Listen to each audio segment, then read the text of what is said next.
Se nasceu na China, no Oriente, ou ficou mais popular no Ocidente, o fato é que a técnica do crochê é milenar e a cada época encontra os seus adeptos. O Origem das Coisas de hoje aborda sobre o crochê, que usa linhas e agulhas diversas para criar arte em forma de vestuário, acessórios e peças para casa. Vamos acompanhar? Eu me chamo Luz, Luz Weber Baladão, o nome todo. Eu fiz a minha graduação em Engenharia de Aquicultura, que é o cultivo de organismo aquático, é como a agronomia da água. Trabalhei nessa área por 13 anos e aí em 2016 eu resolvi mudar de rumo completamente minha carreira, né? Fiz transição e aí comecei a trabalhar com as artes manuais, com crochê, com tricô, com costura, que eram coisas que eu já tinha aprendido na infância. E aí eu resgatei e hoje trabalho com isso, né? Eu comecei a trabalhar com crochê na infância, né? Depois fiz algumas peças como hobby, durante a adolescência também tive aula disso. Quando eu mudei para Brasília, eu precisei de uma coisa para me manter sã, porque Brasília é muito diferente das outras cidades que eu já morei antes. E aí então eu resgatei o crochê e o tricô e eu percebi que o crochê ele era desejado aqui. Então eu tinha colegas de trabalho que se interessaram pelo que eu fazia, deixou de ser hobby para ir me profissionalizando. É bem nebulosa do ponto de vista de onde se originou de fato, o primeiro pontinho, como foi, onde foi, né? Esse crochê que a gente tem hoje, que a gente conhece hoje, das roupas, da decoração, das bolsas, ele entrou na Europa por 1600 e ele é da forma como a gente conhece, lógico com algumas adaptações de materiais, de equipamentos e tal, a partir de 1800. E por 1850, uma crocheteira, designer, não sei como é que se chamaria essa época, francesa, publicou as primeiras revistas, com os pontos, com os desenhos, com gráficos do que é o crochê que a gente tem hoje, assim. Mas antes disso ele era usado como renda, né, nos acabamentos, golas e punhos, principalmente realeza. E antes disso ainda, tem indícios na China de que se usava para fazer bonecas. Aqui na América usava em rituais indígenas, então de algumas culturas, e por isso, assim, por ter aparecido, ter fontes, vamos dizer assim, né, de tantos lugares, que até hoje não chegaram numa definição exata de onde surgiu ou em que ano surgiu. Tem alguns desenhos do Paleolítico que indicam que já se usava algo parecido com crochê para fazer rede, para fazer estrutura para capturar animais, então, rede de pesca. Então, assim, é difícil de precisar exatamente onde e quando, mas a técnica ela vem sendo usada há milhares de anos. Pelos anos 90, início dos anos 90, uma escritora dinamarquesa, ela fez uma pesquisa ampla para entender como o crochê chegou na Europa, né? E aí ela escreveu um livro que chama Crochê, História e Técnicas, que aponta 3 teorias assim mais críveis, vamos dizer assim, né? Uma que ele teria se originado ali pelo Oriente Médio e aí chegou na Europa pela Espanha, vindo pelo Mediterrâneo. Uma outra possibilidade seria o aparecimento na China primeiro, e aí da China, Tibete, e aí Paquistão, e aí Oriente Médio, e aí pela costa, né, marítima para a Europa, ou vindo da América do Sul.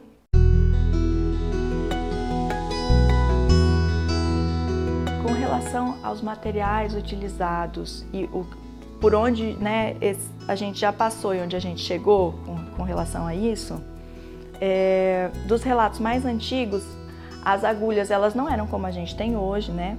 Elas tinham lá as suas diferenças, mesmo na estrutura, essa forma de gancho hoje da agulha de crochê, ela era um pouco diferente.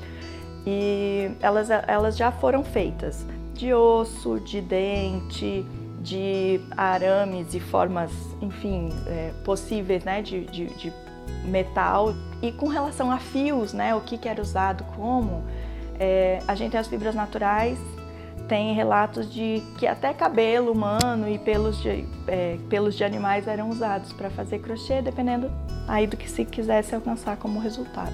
O crochê, ele foi usado no passado pela nobreza, pelo clero. A popularização do crochê, ela começou então com essas primeiras revistas, lá pelo 1850, né? A Madame Riego publicou perto de 100 livros com gráficos e com receitas, nessa ideia de que as pessoas pudessem reproduzir, que fosse fácil de reproduzir, né, o crochê. Na Irlanda, é interessante, eles usaram, a igreja treinou as pessoas para trabalhar o crochê quando eles passaram pela fome da batata, um período em que morreu quase 20% da população irlandesa de fome. Eles não tinham com o que trabalhar, porque os campos estavam contaminados de alguma forma, não conseguiam produzir comida. E aí a igreja entendeu que eles precisavam de uma manualidade, uma coisa, uma arte, né, que pudesse trazer comida. Então espalhou o crochê, eles construíram escolas de crochê no país inteiro, e eles desenvolveram uma técnica que chama crochê irlandês, que até hoje é bem diferenciado, assim, usa um fio bem fininho, faz renda mesmo, um trabalho muito bonito.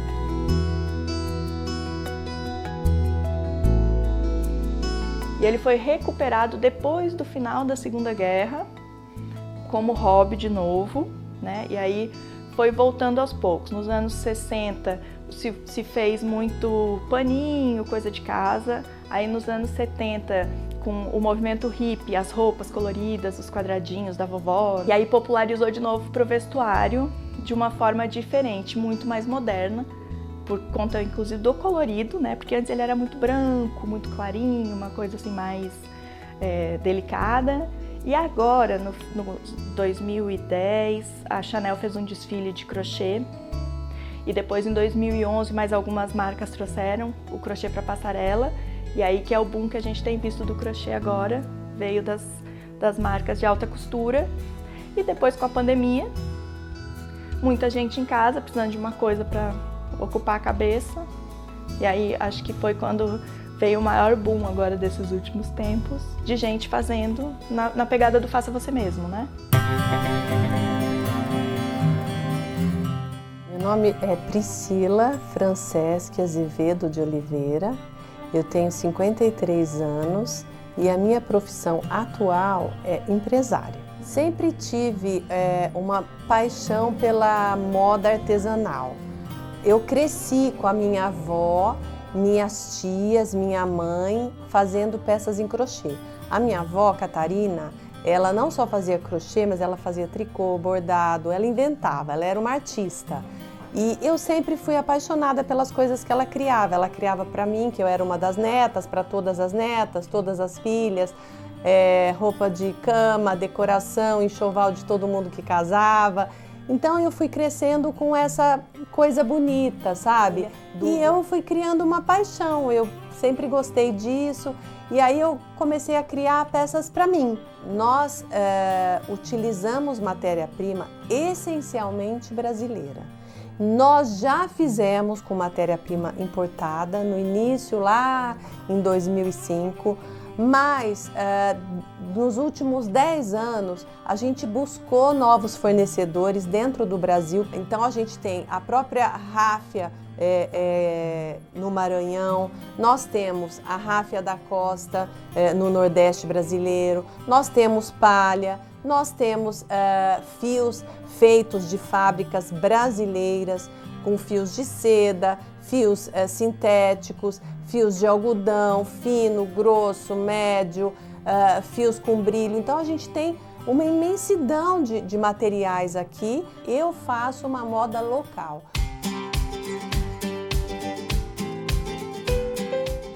Eu procuro sempre utilizar de fábricas conceituadas que tenham na sua missão, no seu propósito, a sustentabilidade, porque isso também é uma premissa do meu trabalho, é um propósito meu. Tudo que eu utilizo em termos de fio, eu não jogo fora o descarte. Aquele pouquinho que sobrou, eu faço um mini tassel, eu faço um acabamento. Vou dar um exemplo dessa bolsa. O nome dela é Amazônia. Nós desenvolvemos esse parceiro que é no Pará. É uma comunidade de mulheres artesãs, mulheres extrativistas, né? Uma comunidade de mulheres extrativistas que trabalham esse cipó aqui, ó. Esse aqui é o cipó Imbê. E aqui ele está tingido de cor escura, né? Que é o genipapo, é a cor de genipapo. E ela fica escura, negra. Mas aí, por exemplo, eles desenvolveram todo esse shape da bolsa para nós. Isso aqui vem pronto. E aí nós desenvolvemos a abertura aqui, que é com semente de açaí. E aqui nós fizemos um abacaxizinho em crochê, que é exatamente assim, um mix de um fornecedor típico brasileiro, né, que preza pela sustentabilidade, porque essas mulheres, elas vivem do artesanato. E isso aqui é algodão, que nós fizemos aqui um tasselzinho. E aí nós criamos um forro em chita. Olha que coisa bacana. Então, nós unimos nessa peça toda a criatividade brasileira e o nome chamou Bolsa Amazônia. Eu faço moda atacado para marcas brasileiras, eu faço o meu varejo, onde a minha marca Nina Azevedo é a que aparece, onde eu crio as peças. Quando nós começamos o contato com o fornecedor, a gente até antes da pandemia, a gente começou a falar no telefone, mas com a pandemia eu acho que o WhatsApp ele cresceu de uma forma assim estupenda. E aí tudo acaba sendo por áudio, por foto, a gente até faz chamada de vídeo para mostrar como que está sendo aí o desenvolvimento, mas tudo acontece pelo WhatsApp. E todos os envios que nós fazemos via correio. É uma coisa que sempre funcionou. O nosso estoque é através de um sistema que nós utilizamos para venda pela internet. A gente tem esse gerenciamento do sistema e eu tenho um estoque físico aqui também, onde eu faço manualmente. O armazenamento de materiais, principalmente fios, eles têm que ter um cuidado, porque se eles ficam muito expostos à luz, eles mudam de cor. Então, a gente sempre, quando recebe todos os fios, a gente checa a partida, se é a mesma, o lote, digamos assim, ele tem que ser tudo da mesma partida, do mesmo lote. Se ele tem uma partida diferente, dá diferença na peça. E a gente armazena de acordo com a cor e de acordo com a partida. E esse armazenamento depende de cada fio. O algodão não tem problema algum. Ele pode ser armazenado em caixas transparentes, é o que a gente utiliza. Por exemplo, a seda, ela tem que ser armazenada num lugar um pouco mais escuro. E como a gente trabalha com artesãs do Brasil inteiro, a gente envia para elas esse material já pronto para utilizar naquelas peças que elas vão fazer. Para cada tipo de trabalho, eu tenho uma célula, uma equipe disponível. Por exemplo, eu tenho uma célula só de bolsas, que as pessoas são especialistas em fazer bolsas. Eu tenho uma célula só de vestidos. Eu tenho uma célula só de beachwear, que são roupas de praia. Então, eu tenho uma especificidade de artesãs muito grande. Cada uma é especialista naquele tipo de fio, naquele tipo de trabalho.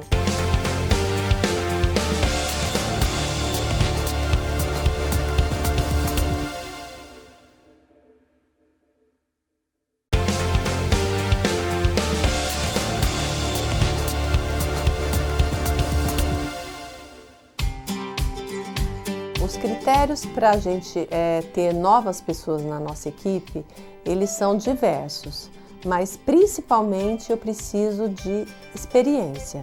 Experiência no sentido de um bom acabamento, um ponto firme, que saiba trabalhar com diversos fios, por exemplo, algodão fino, algodão grosso, elastano, um fio que tenha um brilho, que é um fio um pouco mais delicado, a própria seda, porque cada fio ele tem um tipo de acabamento, porque se o crochê não é bem feito, ele desmancha. Nós fazemos uma série de testes também com essas artesãs, então a gente tem alguns testes de qualidade mesmo que elas passam.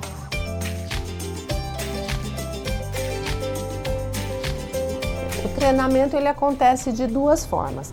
Para as equipes próximas do nosso QG, que é aqui em Campinas, nós muitas vezes conseguimos fazer esse treinamento presencial, ir até elas ou ela vir até a gente.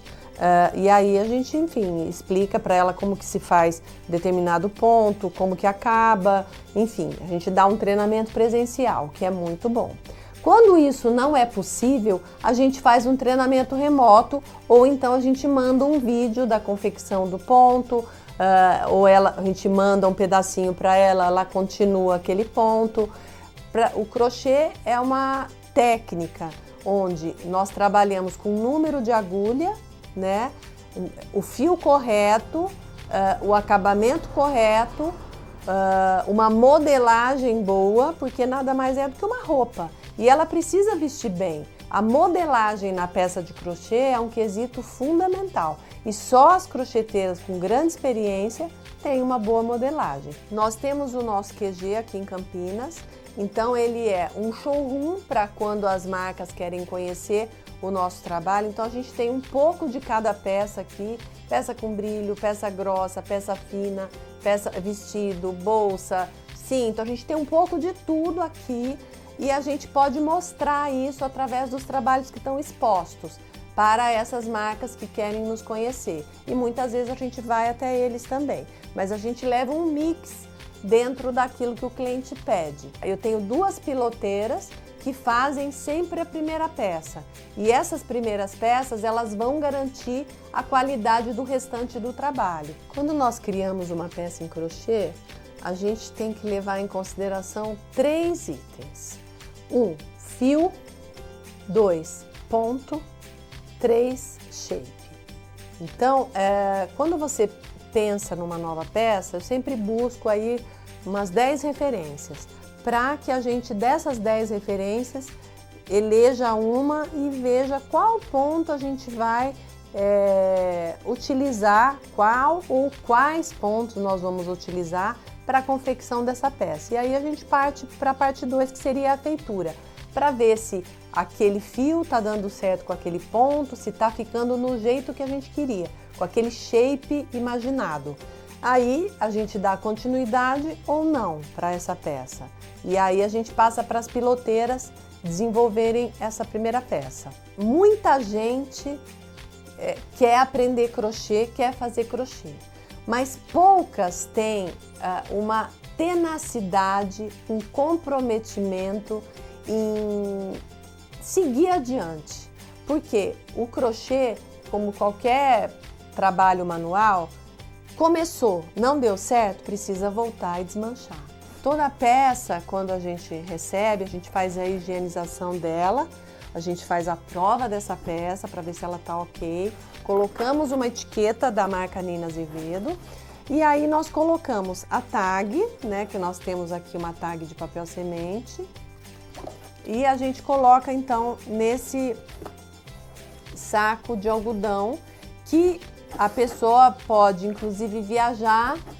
É um saco de grande durabilidade, ele não vai ser descartado porque ele é de algodão bem gostoso, ele tem um fechamento aqui para a peça, então isso vai ser a embalagem daquela peça. E aí também nós temos a nossa caixa, que é de papel reciclado, e nós fazemos o envio para os clientes dessa maneira.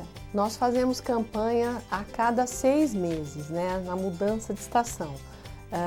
O nosso trabalho, ele é um trabalho slow fashion, a gente faz uma moda slow fashion, ou seja, a gente não fica acompanhando os calendários de moda, mas a gente procura ter peças novas ou fazer novas cores de uma determinada peça que já está criada, numa cor da moda, digamos assim, né? Numa cor daquela estação. E nós fazemos as nossas campanhas de marketing da nossa marca, para divulgar esses produtos para o Brasil todo. Como a gente trabalha tudo feito à mão, eventualmente nós temos problemas de não cumprir prazo. Porque às vezes aquela artesã que estava confeccionando alguma peça, ela se machuca. E aí outra não pode dar continuidade, porque fica diferente o ponto. Então a gente tenta explicar isso para o cliente de maneira que ele entenda, para que a gente possa entregar o mais rápido possível. A gente tem pouquíssimos atrasos, mas às vezes isso acontece. Esse ano especialmente, o crochê está em grande tendência mundial, né? Grande desejo aí das peças de crochê para final de ano, Réveillon, praia, festas, verão. Então a gente tenta antecipar os nossos clientes, se eles já querem fazer algum pedido, antecipar seus pedidos para tentar já atender a todos, porque a gente tem um limite, né, de demanda. Então, assim, a gente não pode atender além do limite, porque a gente não vai conseguir entregar. Então, a gente procura ter um estoque de peças que a gente acha que esse cliente vai querer, de acordo com as tendências, enfim, cores. Mas a gente também tenta antecipar esses pedidos junto aos clientes e também às marcas que nos pedem, né? Para a gente acompanhar as tendências de moda mundial, a gente está sempre olhando aí as influenciadoras, o mercado, as marcas fora do país, as marcas dentro do nosso país. A gente está sempre de olho no mercado, a gente tem que estar por dentro dessas tendências para poder acompanhar isso, quais as cores, quais os formatos de peça que estão sendo utilizados, é saia curta, é saia comprida, é peça de um ombro só, é manga larga, é manga justa, enfim, a gente tem que saber um pouco o que está rolando aí em termos de tendência, para quando a gente for fazer a criação, a gente acompanhar isso. Se a gente for pegar a parte de beachwear, que é uma peça que você vai entrar na água, é uma peça que precisa ficar legal depois que você entrou na água. Então, a escolha do fio é fundamental. Esse é um dos grandes segredos do crochê, você escolher o fio correto para aquela peça. Porque se você escolhe um fio incorreto, o que pode acontecer? Esse fio ele fica mole, ele não fica legal depois de lavado, ou ele esgarça muito, ele fica um papo. Então assim, o fio é fundamental. Para as peças de beachwear, a gente usa muito elastano. Para que a gente tenha uma grade de tamanho nas peças, a gente precisa ser muito cuidadoso, porque o crochê ele não é como um tecido, ele não vai ter a mesma maneira de ampliar e diminuir. Então, muitas vezes a gente vai ampliar somente o cós ou somente uma cava, o restante da peça continua igual, tudo depende da peça. Se ela é mais justinha ou mais larguinha, a gente não tem aí uma mudança tão grande das peças. Até porque o crochê, quando você coloca no corpo, ele naturalmente vai ficar justo. A gente tem aí peças que são feitas para quem usa 36, 38 ou 40. E aí é um tamanho, digamos assim, único.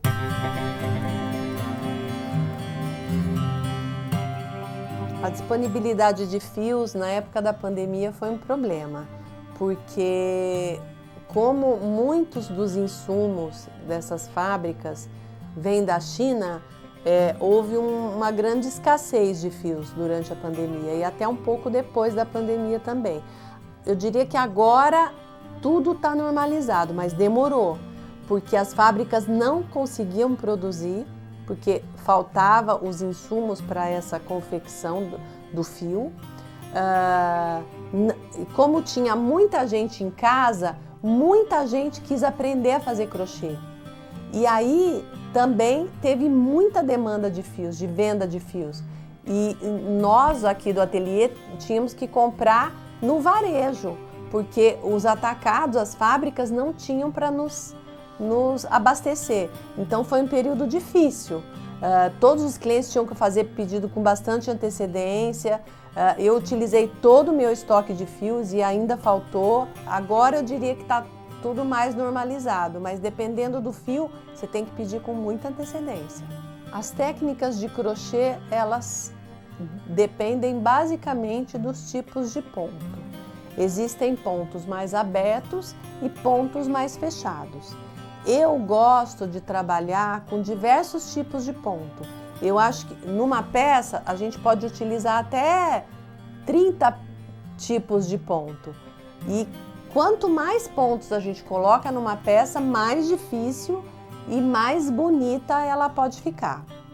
Você tem que mesclar o tipo de fio, o tipo de ponto e as cores. Esse é o grande segredo do crochê.